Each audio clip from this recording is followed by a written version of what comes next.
Lord be with you. And with your spirit. A reading from the Holy Gospel according to Mark. Glory to you, O Lord.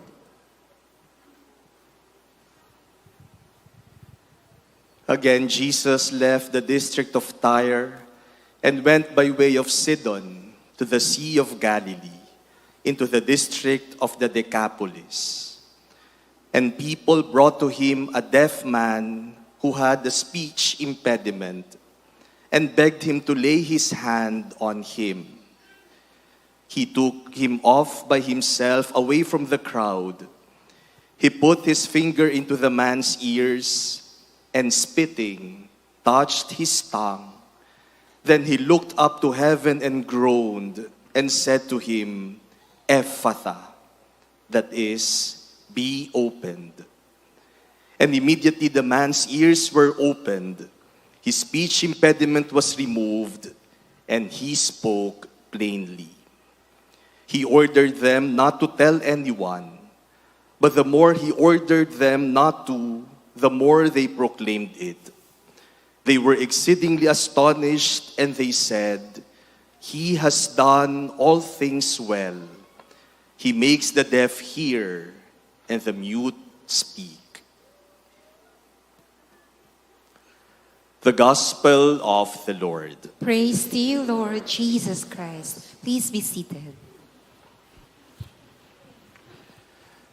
My dear brothers and sisters, we praise and thank the Lord for gathering us this morning as His family around the table of His Word and the table of the Eucharist to celebrate this feast, the feast of God's love, the feast of God's mercy for each one of us. And we thank the Lord that we are here with you. Father Kali and I are so blessed to celebrate this Mass with you this morning. Kami pong dalawa ni Father Kali ay magkasama noon sa Manila Cathedral.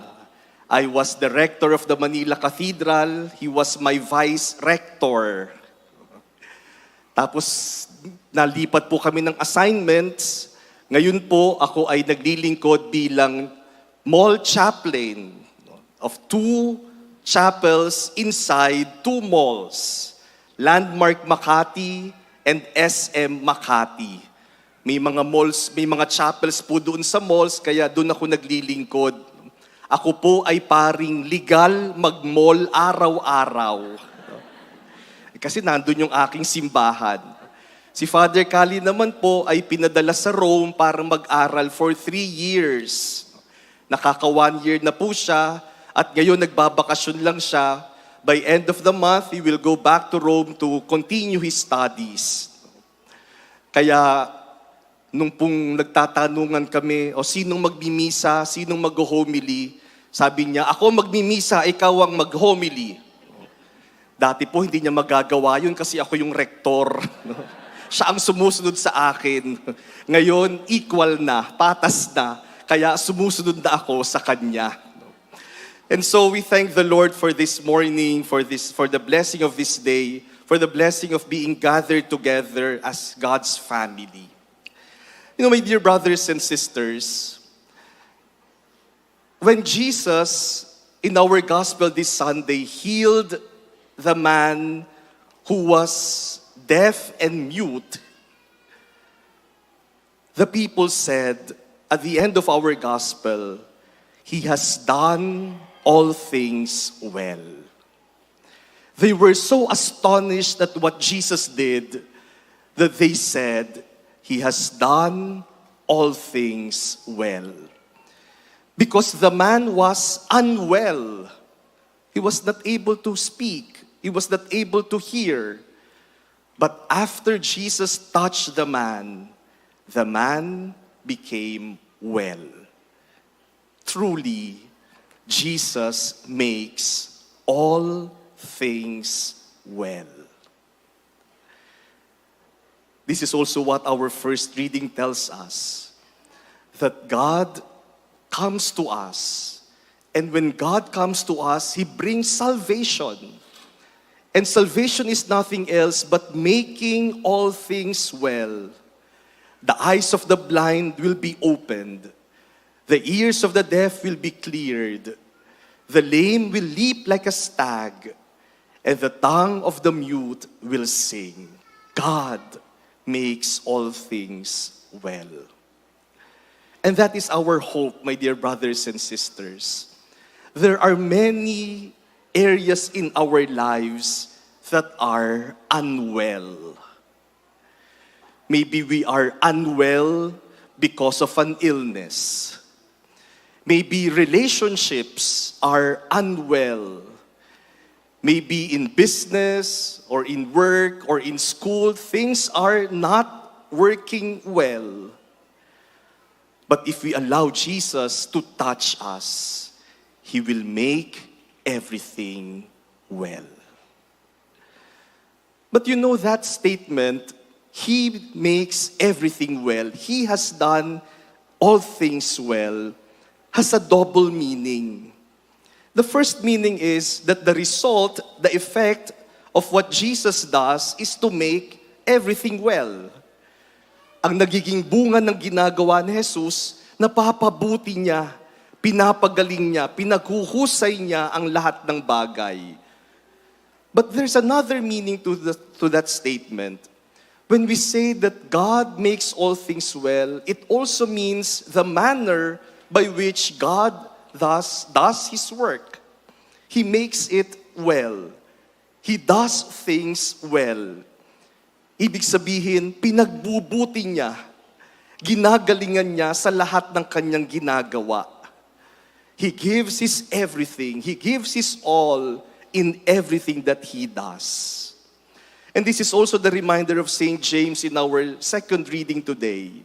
St. James in our second reading criticizes an attitude that we are all guilty of. That is partiality, pagtatangi. At nagbigay pa nga ng example si St. James. Sabi niya, kapag may taong lumapit sa inyo na maganda ang damit, puro alahas, at may dumating na tao na sira-sira yung damit, bakit ba ang pinapansin ninyo yung maayos ang damit? Guilty po tayong lahat dyan. May partiality, minsan sa itsura pa lang. O minsan kahit po kaming mga pare, guilty dyan. Kapag may lalapit sa amin na maayos ang damit, mabango, maraming alahas, naku, paglapit sa amin, sasabihan, "Good morning, tita." O tita ka agad. At sasabihin, "Father, I have a gift for you." Pag abot ng regalo, naku, napapayakap pa kami. "Thank you, tita." Pero kapag may lalapit sa amin na parang hindi maayos ang damit, sasabihin namin, "Oh, ano kailangan?" Galit agad, inis agad. Partiality. And partiality is not giving our all. Kapag partial tayo, hindi natin pinagbubuti. Yung bang pinipili natin, dito mabuti ang pakikitungo ko, dito hindi mabuti ang pakikitungo ko. But when God does His work, He does everything well. Pinagbubuti niya, ginagalingan niya sa lahat ng bagay. He does everything well. That means the effect of His work, but He does everything well. That also tells us about the manner that Jesus does His work and ministry. You know, my dear brothers and sisters, these two meanings are really connected. Jesus does everything well because Jesus does everything well. Kaya nagiging mabuti ang lahat ng bagay na ginagawa ni Jesus kasi pinagbubuti niya sa lahat ng kanyang ginagawa. And this is an important lesson we should all learn. If you want everything well, to be well in your life, then do everything well. Give your best in everything. If you want to get what is best, then give your best. Do not expect to get the best if you do not and are not willing to give your best. Kung hindi mo naman ibibigay ang lahat, huwag mong asahan na makukuha mo rin yung pinakamabuti na inaasahan mo. Give your best, and the best will be given back to you. Give your all, and everything will be given to you. Do everything well, and everything in your life will be well. Today is September 8th, a very special day for us Catholics, because today is the birthday of our mother, the Blessed Virgin Mary. Palakpakan po natin si Mama Mary. You know, the birthday of a mother is the birthday of her children. Kaya birthday na rin nating lahat dahil birthday ng ating nanay. At ang nanay natin, si Maria, is the best creature that God ever made. If God does everything well, the example of that is Mary. And Mary in her whole life also did everything well in following and loving Jesus. Alam niyo po, may sasabihin ako sa inyo. Ngayong araw pong ito, September 8, I am also celebrating my 20th anniversary as a priest. So, I was ordained in 2004. Kaya 20 years na akong pari. Sabihin nyo naman po, Father, wala sa itsura mo. No? And I am blessed to celebrate my anniversary here with you today. And we are here because to celebrate my 20th anniversary, Father Kali and I are launching a book on hope. And we thank the Feast Books for inviting us to share our reflections with you. Alam niyo po, kasi first time naman naming mag-launch ng book, pag pala ganito, maraming sabi, congratulations, Father, congratulations. Minsan iniisip ko, bakit kaya kailangan kaming i-congratulate? Is it because we have a book, because we have done everything well as priests? But I think more than that, our book is a testament, is a witness that God has done everything well for His people. Yung pong laman ng aming libro ay hindi namin salita, kundi salita ng Diyos. At yung laman ng aming libro ay kwento ng pag-asa kung paanong ginawang mabuti ng Diyos ang buhay ng maraming tao. By giving hope, God makes everything well. Kaya makikiusap po ako sa inyo ngayong anniversary ko. Ay, hindi ako hihingi ng regalo. Ang hihingin ko po ay panalangin. So that as a priest, we priests may give our best, may do everything well for God's people, so that everything may turn out well for you, God's beloved people.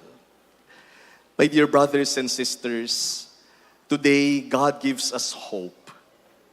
Today, God tells us, I will make all things well. And may we also learn from that. If you want everything to be well in your life, then do everything well as well.